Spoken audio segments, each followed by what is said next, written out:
بسم اللہ الرحمن الرحیم۔ ایک شور ہے، ایک غوغا ہے، ایک دنیا میں ایک فتنہ کھڑا کیا گیا ہے۔ قرآن مجید سے وہ تمام آیتیں نکال دی جائیں جس میں قتال کا تذکرہ ہے۔ یہ آج سے نہیں ہے، یہ صہیونیت کی ایک تاریخ ہے، اور جو لوگ اس طرح کی باتیں کر رہے ہیں وہ صہیونیت کی خدمت کر رہے ہیں، صہیونیت کے بندے بے دام ہیں۔ یہ بیچارے نہ ایسے لوگ نہ قبرستان کے رہتے ہیں نہ شمشان گھاٹ کے، نہ ادھر کے رہ جاتے ہیں نہ ادھر کے، بس ایک ہی ٹھکانہ ہے اور وہ ہے جہنم۔ کتنا مظلوم ہے جہنم جس میں ایسے لوگ جائیں گے، کیسے برداشت کریں گے؟ ایک فتنہ ہے۔ قرآن مجید سے جہاد کی آیتیں نکال دیجئے، قرآن مجید سے قتال کی آیتیں نکال دیجئے، قرآن مجید سے 26 آیتیں نکال دیجئے۔ دیکھیے، آپ حضرات بہرحال واقف ہیں، میں کبھی ممبر سے لطیفہ گوئی نہیں کرتا، حالانکہ بڑی بڑی کتابوں میں لکھا ہوا ہے کہ خطابت کا حسن یہ ہے کہ اس میں ظرافت بھی شامل ہو۔ سنجیدہ موضوع لے کے آپ 1 گھنٹے 1.5 گھنٹے گفتگو کرتے رہیں تو ذہنوں پہ بوجھ ہوتا ہے، تو لوگ بیچ بیچ میں ایسی باتیں کہتے ہیں کہ لوگ ہنس پڑیں تاکہ ذہن تر و تازہ ہو جائے اور پھر آپ کی باتیں قبول کریں۔ بہرحال بہت معافی کے ساتھ میں یہ لطیفہ سنا رہا ہوں آج مجبوراً، آج طبیعت میں اب آ گئی ایک کیفیت، تو کیا کروں۔ مجھے ایک صاحب نے عبرت کے لیے ایک لطیفہ سنایا تھا کہ کوئی مسافر جا رہا تھا اور ایک کنواں تھا، اور کنویں کی جگت پر ایک شخص بیٹھا ہوا بس رٹ لگائے ہوئے تھا 26 26 26 26۔ ان کی کچھ سمجھ میں نہیں آیا۔ بے سمجھے مقابلے پہ بھی نہ آئیے گا، بے سمجھے جواب دینا، بے سمجھے مناظرہ کرنا، بے سمجھے مباہلہ کرنا، یہ سب ٹھیک نہیں ہے۔ کچھ لوگ ایسے ہوتے ہیں جن کا جواب نہ دینا ہی مکمل جواب ہوتا ہے۔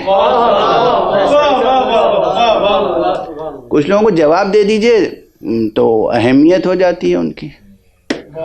تو جناب والا وہ 26 26 کی رٹ لگائے ہوئے تھا۔ وہ بیچارے نادان جو واقف نہیں تھے کیفیت سے، وہ گزرے وہاں سے، انہوں نے کہا بھائی کیا بات ہے، تم بہت دیر سے میں دیکھ رہا ہوں 26 26 26 کہہ رہے ہو۔ کہا کہ اس نے ان کی طرف دیکھا، وہ تھا مجنون، اس نے انہیں دیکھا اور پکڑ کے اسے کنویں میں ڈال کے کہا 27 27 27۔ اب 27 کی رٹ لگ گئی۔ یہ ادھورا، یہ لطیفہ تو یہاں ختم ہو گیا، لیکن اس 27 اور 26 بکنے والے کو یہ نہیں معلوم تھا کہ کوئی آ کے اسے بھی کنویں میں ڈال کے 28 بھی کہہ سکتا ہے۔ اس کی گنتی تو 26 تک ختم ہو گئی تھی، لیکن کوئی 28 اور 30 تک بھی گنتی پہنچا سکتا ہے، ٹھیک ہے نا؟ تو یہ 26 کی رٹ لگی ہوئی ہے، 26 آیتیں قرآن سے نکال دی جائیں۔ یہ یہاں کی آواز نہیں ہے، لوکل آواز نہیں ہے، یہ ایکو ہے، یہ صدائے بازگشت ہے، یہ کہیں اور سے چل رہی۔ کئی ملکوں میں زور دیا گیا قرآن کی یہ آیتیں نصاب سے نکال دیجئے، بچوں کو نہ پڑھائیے، نیا قرآن بنا دیجئے۔ قرآن کا محافظ تو خدا ہے، پوری دنیا مل کے چاہے کہ نیا قرآن تخلیق کر لے، اپنی عمریں ضائع کریں گے لوگ، اپنی محنتیں ضائع کریں گے، قرآن اپنی جگہ پوری تابانی کے ساتھ باقی رہے گا۔ یہ سورج، یہ چراغ، یہ بجھ جائے گا مگر قرآن مجید کا ہمیشہ ہمیشہ چراغ روشن رہے گا۔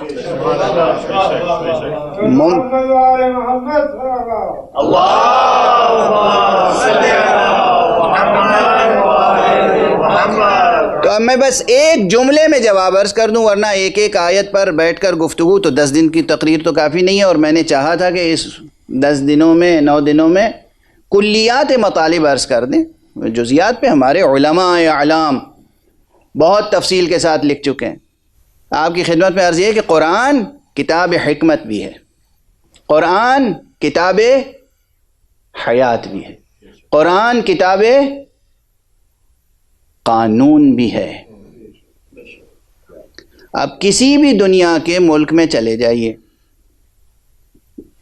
قانون کا مجموعہ، دستور اور قانون دونوں، جہاں ایک طرف جہاں ایک طرف عوام الناس کے لیے، عام انسانوں کے لیے، شہریوں کے لیے رحمت و رافت کے قانون ہوتے ہیں، امن اور سکون کے قانون ہوتے ہیں، عوام کی سہولتیں پیش نظر ہوتی ہیں قانون میں، وہیں مجرموں کے لیے سخت قانون بھی ہوتے ہیں یا نہیں؟ وہیں ملک کے غداروں کے لیے اور بھی سخت قانون ہوتے ہیں یا نہیں؟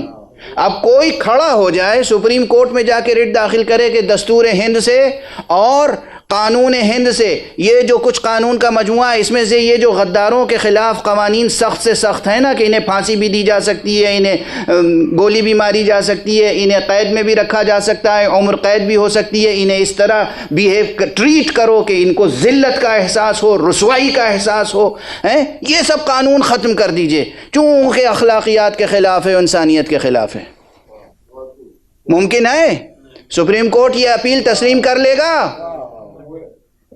کہے گا عام انسانوں کا احترام اپنی جگہ، لیکن جو مجرم ہے اسے جرم کی سزا دی جائے گی، قانون کا تقاضا ہے۔ جو غدار ہے اس پر غداری کے الزام کے عائد ہو جانے کے بعد یا ثابت ہو جانے کے بعد اسے وہ سزا دی جائے گی کہ وہ اپنی ذلت محسوس کرے۔ توجہ ہے؟ غور فرمائیں آپ۔ تو یہ کامل و شامل پورے ایک لیگل سسٹم کا حصہ ہے کہ جہاں عام، بے خطا، بے قصور، مہذب، پرامن عوام کے لیے اچھے قوانین ہوں، وہیں مجرموں کے لیے اور غداروں کے لیے سخت سے سخت قانون ہوں۔ قرآن مجید بھی چونکہ کتاب رحمت ہے، کتاب حکمت ہے، کتاب نور ہے، لیکن کتاب قانون بھی ہے، اس لیے اس میں رحمت کے تقاضے بھی ہیں اور مجرموں اور غداروں کے لیے سخت سے سخت سزائیں بھی ہیں۔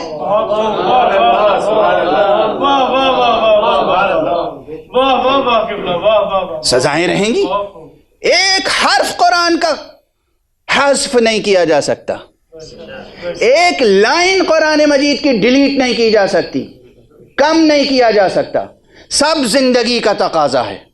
سخت سے سخت سزائیں جو مجرموں کے لیے ہیں، دراصل وہ راحت کا سر و سامان ہے پرامن لوگوں کے لیے، چوروں کے لیے، ڈاکوؤں کے لیے، قاتلوں کے لیے، پیشہ ور قاتلوں کے لیے، فساد برپا کرنے والوں کے لیے سخت سے سخت قانون جتنا آئے گا عام انسان کو راحت ملے گی۔ غور فرمایا آپ نے؟ اسی لیے قرآن مجید میں قصاص کے لیے بھی جو آیت آئی اس میں کیا لہجہ ہے؟ اس میں لہجہ یہی ہے کہ یہ قصاص تمہارے لیے حیات ہے، یہ قصاص میں تمہارے لیے زندگی ہے۔ اور فرمانے آپ اب ایک یہ جو فہرست انٹرنیٹ پہ بھی موجود ہے اور ہر جگہ موجود ہے، اس میں سورہ مبارکہ بقرہ ہی سے شروع کر دیں اگر گفتگو، تو ایک آیت صرف اگر سمجھ لیجئے تو تمام مسائل حل ہو جائیں گے۔ اور یہاں ٹھہر کے ایک جملہ کہوں موضوع سے متعلق، اعجاز قرآن، اعجاز قرآن، ایک اعجاز قرآن، ایک شان اعجاز یہ بھی ہے، خدا کی قسم ایک شان اعجازی، یہ پورا قرآن کلام الہی ہے، لیکن اس کی کسی ایک آیت کو بھی صدق دل سے قبول کرو گے تو پورا قرآن روشن ہو جائے گا، خدا کی قسم یہ شان اعجاز ہے، یہ ہے قرآن کا معجزہ۔ ایک آیت بھی، کہیں سے کوئی آیت، ایک آیت بھی اللہ کی آیت سمجھ کر دل سے قبول کرو گے پورا قرآن روشن ہو جائے گا۔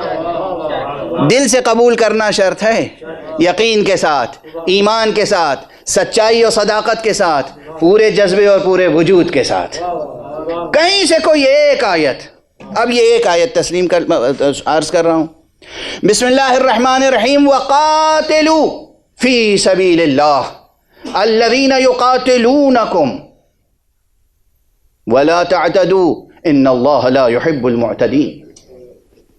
یہ سورہ بقرہ کی 190 شمار میں آتی ہے یہ آیت، اور اس کے بعد ہے 191 جو اس فہرست میں شامل ہے۔ یہ قتال کا حکم ہے، خدا کی قسم یہ اس باب کی جامع ترین آیت سمجھیے اسے آپ، اور کل کی گفتگو سے آج کی گفتگو بہت مربوط رہے ذہن میں. کل میں نے کیا عرض کیا تھا؟ قرآن مجید نے زندگی اور دو جہان کے، عالمین کے، دنیا اور آخرت کے تمام مسائل، ایک ایک مسئلہ، جزئی فرعی ایک ایک مسئلہ حل کیا ہے اساس توحید پر، حل کیا ہے محور توحید پر، حل کیا ہے توحید کی روشنی میں. یہ تو عام عقل کہتی ہے کوئی آپ پر قاتلانہ حملہ کرے تو آپ اپنی جان بچانے کے لیے اسے بھی قتل کر سکتے ہیں، ہے یا نہیں؟ دنیا کے ہر ملک کے ہر قانون میں ہے. وہی اسلحہ لے کر آپ پر حملہ آور ہو گیا اور آپ نے اپنے کو بچانے کے لیے اسے مار دیا. تو یہاں اور یہ ثابت ہو گیا کہ اس نے قاتلانہ حملہ کیا تھا اور پھر آپ نے اس کو اپنے کو بچاتے ہوئے مار ڈالا. آپ کو سزا ہوگی؟ دنیا کی کوئی عدالت آپ کو سزا نہیں دے سکتی، کیونکہ البادی اظلم، ابتدا کس نے کی تھی؟ اس نے. حملہ کس نے کیا تھا؟ اس نے. قرآن مجید اگر یہ کہتا وَقَاتِلُوا الَّذِينَ يُقَاتِلُونَكُمْ، قتال کرو ان سے جو تم سے قتال کرتے ہیں، تب بھی بات عقل و منطق اور فطرت کے مطابق ہوتی، کسی اعتراض کی گنجائش نہ تھی. مگر قرآن نے کہا وَقَاتِلُوا فِي سَبِيلِ اللَّهِ الَّذِينَ يُقَاتِلُونَكُمْ. اللہ اکبر. جو تم سے قتال کر رہے ہیں، جو تم سے جنگ کر رہے ہیں، جو تمہیں قتل کرنے کے لیے آ رہے ہیں، ان سے تم قتل کرو بخاطر خدا، یعنی تمہارا نفس شامل نہ ہو، تمہارا نفس شامل نہ ہو. تم اپنے ذاتی کینے اور بغض یا اپنے ذاتی غم و غصے کے تحت اپنے اوپر قاتلانہ حملہ کرنے والے کو قتل کرو گے، یہ معاملہ تم تک رہ جائے گا. اگر تم اپنے نفس کو بیچ سے ہٹا دو، قانون الہی کو مانتے ہوئے، اللہ کا حکم مانتے ہوئے، اللہ نے کہا ہے کہ وہ تمہیں مارنا چاہتا ہے تو اب تم اسے مار سکتے ہو، تو اب یہ تمہارا عمل ثواب کا مستحق ہو جائے گا اور تمہارا یہ عمل عبادت بن جائے گا، اس لیے کہ فی سبیل اللہ ہوگا. یہ قرآن کی آیت ہے اور وہ علی کا عمل. ایک صلوات پڑھ دیجئے محمد و آل محمد.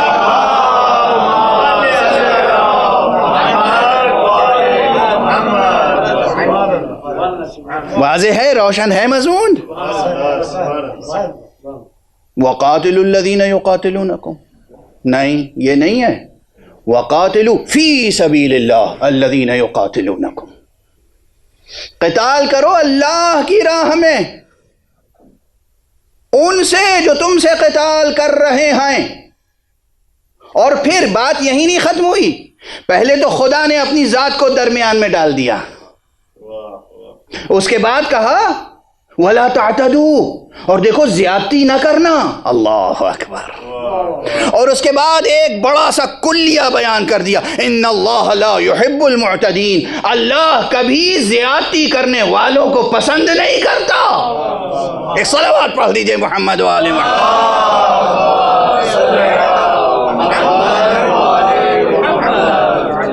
اگر اس ایک آیت کا یہ مضمون روشن ہو جائے تو یہ 26 آیتوں میں سے نہ جانے کتنی آیتوں کا مضمون خود بخود حل ہو جائے گا. یہ مختصر جواب ہے جو ایک مجلس میں نے عرض کر دیا، اور یہ میرا وعدہ رہا کہ انشاءاللہ مجالس سے ہٹ کر مستقل طور پر ان آیات پر دروس عاشور کے بعد آپ کی خدمت میں پہنچتے رہیں گے. ایک صلوات پڑھ دیجئے محمد و